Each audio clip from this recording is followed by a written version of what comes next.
สบายดีมาพบกับเขาคือเก่าแบบสี่ลูกสายลาโอ้โดนบริหารคลิปทุกคนเลยเกือบลืมมาวันนี้จีออกไปเอาฝากเฮ้ยจะออกไปเอาเครื่องเนาะ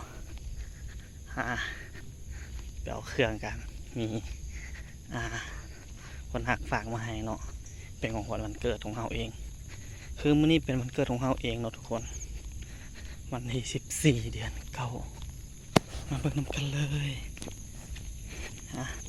ที่ท้ายระวังยางห่างไปเด้อมันห่างไปได้ทุกคน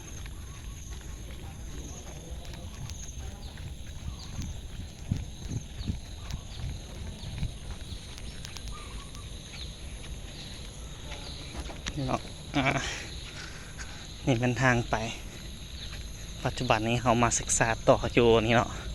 มีอาคารป้องกันศาสตร์ไกสอนพมีหารเนาะมาศึกษาต่อ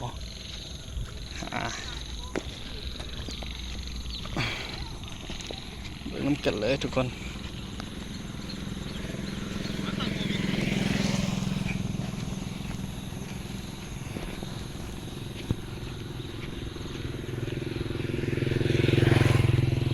นี่เนาะเดี๋ยวกระจับประตูทางเข้าไปทางออกแล้วเฮาสิถ่ายให้เบิ่งอีกอันนึงเด้อทุกคนตอนนี้ก็อยู่ทางหน้าทางออกเป็นที่เรียบร้อยแล้วตอนนี้กำลังซีข้ามทางรถหนึ่งหลายแห่งนะทุกคนอย่างย่างมาเลยซะเพราะถ้าพอจะข้ามทางได้เนาะก็คือว่ายังไกลเติบระหว่างทางไปทุกคน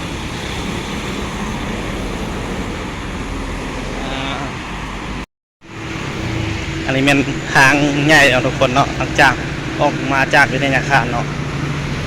เดี๋ยวจะเป็นทางไปกับพวกไก่เนาะทุกคนไก่โค้งไปน้อยหนึ่งกับแม่นละกับทว่าย่างกับเมื่อยน้อยหนึ่งเนาะทุกคนกับบุเมื่อยกับเมื่อยน้อยหนึ่งเลยไก่เติบไปทางกะคือว่าแล้วเรามาในเมืองกระโดดเข้ามากะรู้สึกว่าเป็นเปกตายังมาลดหลายน้อยหนึ่งเนาะทุกคน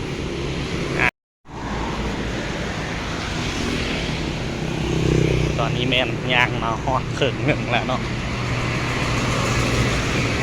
ทำเบิ่งว่าปลายทางอีกต่อไปสเปคยังไง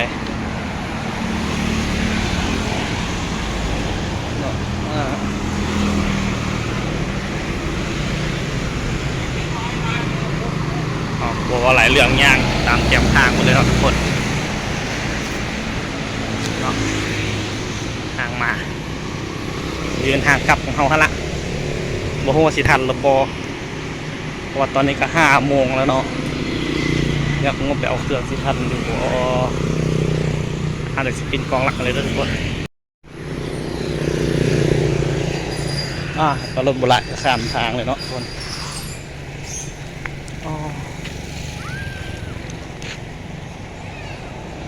เนาะรถหลายแหงเนาะทุกคนในการข้ามทางมาได้ละ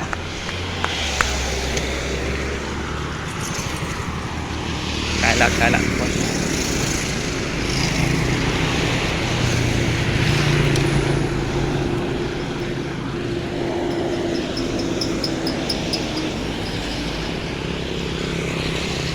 ตอนนี้กำลังย่างไปเนาะทุกคน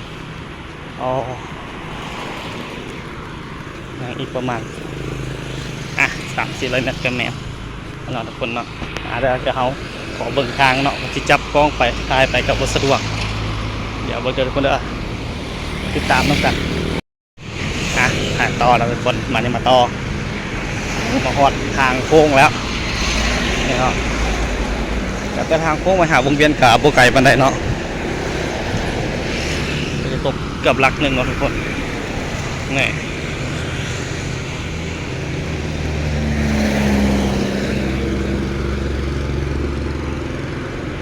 ไปต่อนำกันเลยสุดท้ายยาวๆจนกว่าจะมาสาขานอนทุกคนมันที่ว่าแฟนเขาฝากเครื่องมาให้เป็นของขวัญวันเกิดเดี๋ยวไปเบิ่งนำกันเนาะตอนนี้ก็มาฮอดทางโค้งละ3 แยกละรอท่าข้ามทางมาได้ตอนนี้ก็ข้ามทางเป็นที่เรียบร้อยแล้วเนาะที่นี่ฮอดละเนี่ยฮอดแล้วทุกคน เดี๋ยวเขาขอเอาเครื่องเขาเด้อโอเคฮะทุกคนมาต่อนี่เป็นเครื่องที่เขาได้เนาะก็ถือว่าใหญ่เติบทั้งใหญ่แล้วก็หนักหน่อยหนึงเนาะทุกคนถือว่าจะล่อยเขียนเวลาเดี๋ยวทุกคนเด้อนี่เนาะทุกคนนี่มันเครื่องที่เขาไปเอาจะถามว่าใหญ่บอกก็สมควรเนาะใหญ่สมควรนักเติบเลยล่ะก็ถือว่าเป็นของขวัญวันเกิดจากแฟนเราหรือว่าเป็นฝากมาให้เนาะเป็นของขวัญที่ว่าก็อื่นจะขอบใจคนที่เขาหักเขาที่เป็นยังเล็งเห็นความสำคัญเขาและการเสียใจเขาเป็นอย่างจื่อว่ามื่อนี้เป็นวันแบบนี้เอาละคนยังเอาเครื่องฝากมาให้ถึงว่าบริอยู่ใกล้กันเนาะวันแฮปปี้เบิร์ดเดย์กะสามีก็มีความสุขแล้วขอขอบใจหลายเด้อฝากมาให้ที่ยังเห็นความสำคัญแค่เขาหาเด้อหนักต่อหลังจากมาหอดคายหอดวันนอนแล้วถ่ายคลิปขออนุญาตแกะเสื้อแล้วทุกคนเด้อดอกเครื่องโอเคดูกันเนาะอายุขออนุญาตแกะเสื้อหอนแหง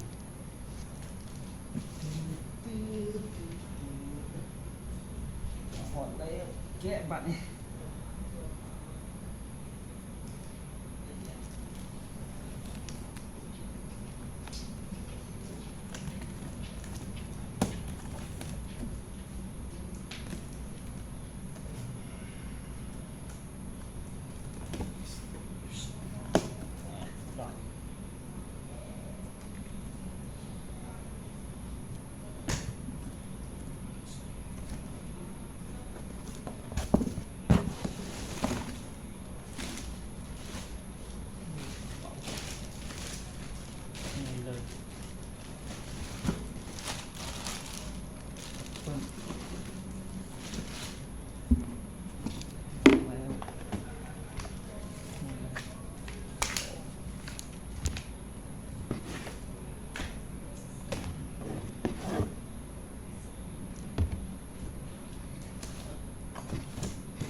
แค่นี้ทุกคนเนาะรวมๆนี่เป็นยังบดสุดแต่ในกระเป๋าเป็นมามีของแท้เนาะเดินกัน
น้ำเติบล้างเลย ฮะ ล้างได้เบิดโทรศัพท์เลย ล้านบ่คุ้มเลย เบิดเลยเบิดโทรศัพท์เลย